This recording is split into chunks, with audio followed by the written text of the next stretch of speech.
Subscribe कीजिए royal teacher को education संबंधी न्यूज़ तुरंत पाने के लिए।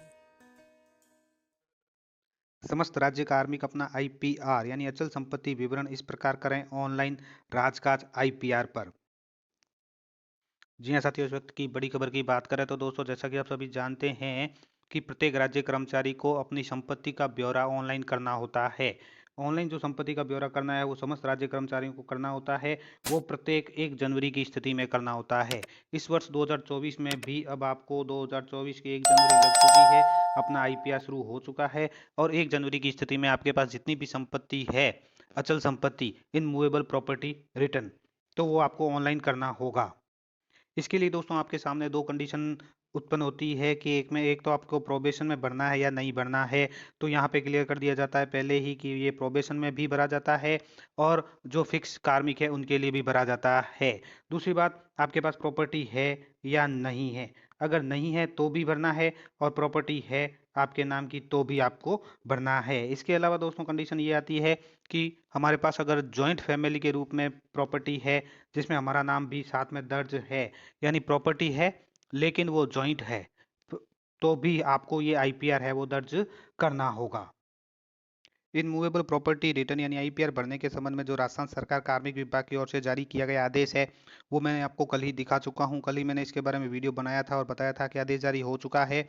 आपको 1 जनवरी 2024 की स्थिति में प्रति वर्ष की भांति इस वर्ष भी समस्त राज्य सेवकों को अपना आईपीआर है वो भरना है और ये इसकी जो अंतिम तिथि है वो 31 जनवरी रहेगी। उसके पश्चात है वो आईपीआर लॉक कर दिया जाएगा।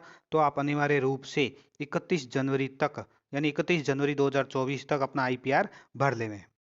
भरना कैसे है दोस्तों, बिल्कुल ही सिंपल और शॉर्ट तरीका आपको बताया जाएगा यहाँ पे। इस वीडियो को 2 पार्ट के रूप में मैं जारी करूँगा। पार्ट 1 के रूप में आईपीआर भरना है और पार्ट 2 के रूप में है वो सिग्नेचर वेरीफाई करने हैं। तो पहले हम जान लेते हैं आईपीआर भरना कैसे है 2024 में और उसके बाद अगले वीडियो में जानेंगे कि इसमें सिग्नेचर आपको वैलिडेट किस प्रकार करने हैं। आईपीआर भरने के लिए दोस्तों आपको सिंगल साइन ऑन की वेबसाइट ओपन कर लेनी है। गूगल क्रोम में जाकर टाइप कर दीजिए राज एसएसओ। तो एसएसओ की ये जो सिंगल साइन ऑन की वेबसाइट है, यहाँ पे आप अपनी डिजिटल आइडेंटिटी यानी आईडी, पासवर्ड और ये जो कैप्चा नज़र आ रहा है डाल के लॉगिन कर दीजिए। लॉगिन सक्सेसफुल होने के बाद आपके सामने विभिन्न तरह के ऐप नज़र आ जाएंगे। यहाँ आपको राजकाज आईपीआर में जाना है। ये देखिए राजकाज आईपीआर, इस ऐप के अंतर्गत आपको जाना है। आपको दूसरा भी ऐप मिल जाएगा लेकिन राजकाज आईपीआर अलग से जारी कर दिया गया है राज्य सरकार द्वारा, जिसमें राज्य सेवकों के कार्मिकों के आईपीआर भरे जाते हैं, उसके लिए अलग ही है।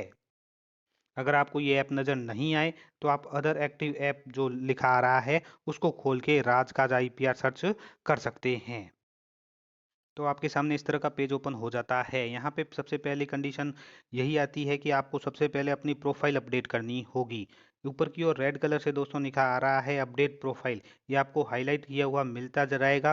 तो अपडेट प्रोफाइल के ऊपर आप क्लिक कीजिए और आप अपनी प्रोफाइल को अपडेट कीजिए। तो चलिए मैं खोल लेता हूँ। तो हमारे सामने हमारी सारी डिटेल है वो खुलकर आ जाती है। अगर हम पहली बार भर रहे हैं आईपीआर, आज से पहले नहीं भरा है, तो इस प्रोफाइल को हमें अपडेट करना होगा और जो भी सिचुएशन है उसको यहाँ से हमें सेलेक्ट करना होगा। जैसे यहाँ पे डेजिग्नेशन है वो आप टाइप नहीं कर सकते, लिखना होगा आप, यानी आपको सर्च करके लिखना होगा। पे कमीशन है, एम्प्लॉय पे स्केल है और यहाँ बेसिक पे है वो आपको टाइप करके डालनी होगी। बाकी जो सारी डिटेल है वो आप सर्च करके डालेंगे तभी आपकी प्रोफाइल कंप्लीट होगी। उसके बाद क्या करना है, ये जो कैप्चा नज़र आ रहा है यहाँ पे वो डाल के इस चेक बॉक्स के ऊपर क्लिक कीजिए और इसको सेव कर दीजिए। तो ग्रीन कलर से आपके सेव लिखा हुआ आ जाएगा। अपडेट होने के बाद यानी अब प्रोफाइल अपडेट होने के बाद अगर आप चाहते हैं कि आपका जो भरा हुआ पहले से है कोई, तो आप देखना चाहते हैं तो यहाँ पे देखिए view submitted in movable property return, यहाँ से आप देख सकते हैं। उस ईयर भी सेलेक्ट करके आप देख सकते हैं। ये देखिए जब जब आपने भरा होगा आईपीआर तो वो सभी यहाँ पे आपको शो कर देगा। इसके अलावा आप नई प्रोफाइल बनना चाहते हैं या नई प्रॉपर्टी आपने ली है तो आप यहाँ से उसकी सारी डिटेल है वो एक एक करके भरते रहिए। यहाँ से भरने के लिए सबसे पहले आपको प्रॉपर्टी टाइप पूछा जाएगा कि कौन से टाइप की प्रॉपर्टी है, प्रॉपर्टी का सब टाइप कौन सा है, उसका लोकेशन कहाँ है यानी अर्बन है, रूरल है, address line, country, state, district, city, ये सब आपको यहाँ से भरना होगा। नीचे की ओर चलेंगे तो आपको पूछा जाएगा ओनर कौन है, यानी सेल्फ है, डिपेंडेंट है या जॉइंट है। जो भी है मैनेज कैसे की है आपने इसको, तो वो भी आप इसको डाल लेंगे, और उसको कब आपने परचेज किया है वो भी डालेंगे, किससे परचेज की, ये सब डालेंगे। अगर आपके पास एक से अधिक प्रॉपर्टी है और आप एक तक दिखाना चाहते हैं तो यहाँ पे देखिए सेव एंड न्यू के ऊपर क्लिक कर सकते हैं। अगर एक ही प्रॉपर्टी है तो सिर्फ सेव कर सकते हैं। जैसे दोस्तों मैं यहाँ पे आपको दिखा रहा हूँ, यहाँ पे देखिए प्रॉपर्टी टाइप है वो एग्रीकल्चर है, कॉमर्शियल है, रेजिडेंटल है, इंडस्ट्रियल है या अदर है। ये ऑप्शन आपके सामने है वो खुलकर आ जाएंगे। जैसे जैसे आप इसको भरोगे एक एक ऑप्शन की ओर, तो आपके सामने आते रहेंगे। जैसे मैंने यहाँ पे रेजिडेंटल भरा है तो रेजिडेंटल के सामने भी एक और सब ऑप्शन ओपन हो चुका है, जो पूछ रहा है डिपार्टमेंट है, विला है, फ्लैट है, बिल्डिंग है, डिपेंडेंट हाउस है, प्लॉट है, अदर है, जो भी है वो यहाँ से हमें सेलेक्ट करना होगा। उसके नीचे आ जाता है मैनर एक्वायरमेंट, परचेज किया है या गिफ्ट है या अदर है, ये सारे यहाँ पे ऑप्शन खुलकर आ जाते हैं। इसके अलावा जो कंडीशन आती है वो कंडीशन ये आती है दोस्तों कि हमारे पास पहले से प्रॉपर्टी है, उसी को हम अपडेट करना चाहते हैं। पिछले वर्ष वही प्रॉपर्टी थी, इस वर्ष भी वही प्रॉपर्टी है, तो यहाँ पे देखिए लिखा आ जाएगा सेलेक्ट फ्रॉम प्रीवियस प्रॉपर्टी, यानी नई कोई परचेज हमने नहीं की है, हमारे पास पुरानी प्रॉपर्टी है, उसी को हम अपडेट करना चाहते हैं, तो सेलेक्ट फ्रॉम प्रीवियस प्रॉपर्टी, इसके ऊपर क्लिक करके हम जो हमारे प्रीवियस ईयर की भरी हुई प्रॉपर्टी है उसको सेलेक्ट कर सकते हैं, उसको अपडेट कर सकते हैं। जैसे मैं आपको खोल के दिखा देता हूँ ये भी, तो यहाँ पे देखिए ये मैं manage in movable property return के ऊपर गया, और इन मूवेबल में यानी मैनेज के अंतर्गत प्रीवियस ईयर की सेलेक्ट है, और यहाँ से मैं इसको सेलेक्ट कर लेता हूँ, और उसको मैं अगर अपडेट करना चाहूँ तो अपडेट कर सकता हूँ। अगर मैंने ये प्रॉपर्टी बेच दी है तो मैं इसको डिलीट भी कर सकता हूँ। अब इसके लिए आपके लिए क्या सूटेबल रहेगा, यानी आपकी प्रॉपर्टी आपने बेच दी है, आपके पास अभी भी पड़ी है, आप उसी को सेलेक्ट करना चाहते हैं, यानी और एक और नई ले ली है आपने, तो ऐड न्यू के ऊपर भी क्लिक कर सकते हैं। ये सब सूटेबल ऑप्शन आपके लिए ही रहेंगे। ये सब होने के बाद हमारे सामने जो प्रीवियस ईयर की प्रॉपर्टी है वो खुलकर आ जाती है, उसकी वर्तमान में प्राइस क्या है वो हम उसको अपडेट कर सकते हैं और दोबारा सबमिट कर सकते हैं। दोबारा सबमिट करने पर हमारे पास वैसे भी हर बार के लिए एक OTP आता ही है, और इस बार भी OTP आएगा। आधार से लिंक जो हमारा नंबर है उसके ऊपर OTP आएगा। OTP आने के बाद ये IPR हमारा वेरीफाई हो जाएगा। इसके अलावा एक और कंडीशन, अगर हमारे पास कोई प्रॉपर्टी नहीं है तो उसके लिए भी है ऑप्शन।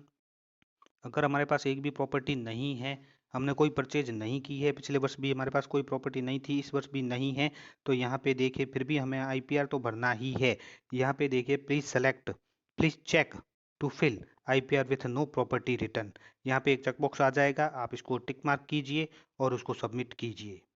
ये देखिए मैंने चेक मार्क को चेक कर दिया है, यानी टिक मार्क लगा दिया है। टिक मार्क लगाने के बाद मैं यहाँ पे लिख दूंगा नो प्रॉपर्टी रिटर्न, यानी नो प्रॉपर्टी, कोई प्रॉपर्टी नहीं है, उसको हम IPR को यहाँ से सबमिट कर देंगे। सबमिट IPR करेंगे तो हमारे पास आधार से जो लिंक नंबर है उसके ऊपर OTP आ जाएगी और ये वेरीफाई हो जाएगा, और हमारे पास डाउनलोड IPR हो जाएगा। नीचे की ओर डाउनलोड IPR है वो PDF के रूप में डाउनलोड हो जाएगा, और उसको हम वेरीफाई करेंगे।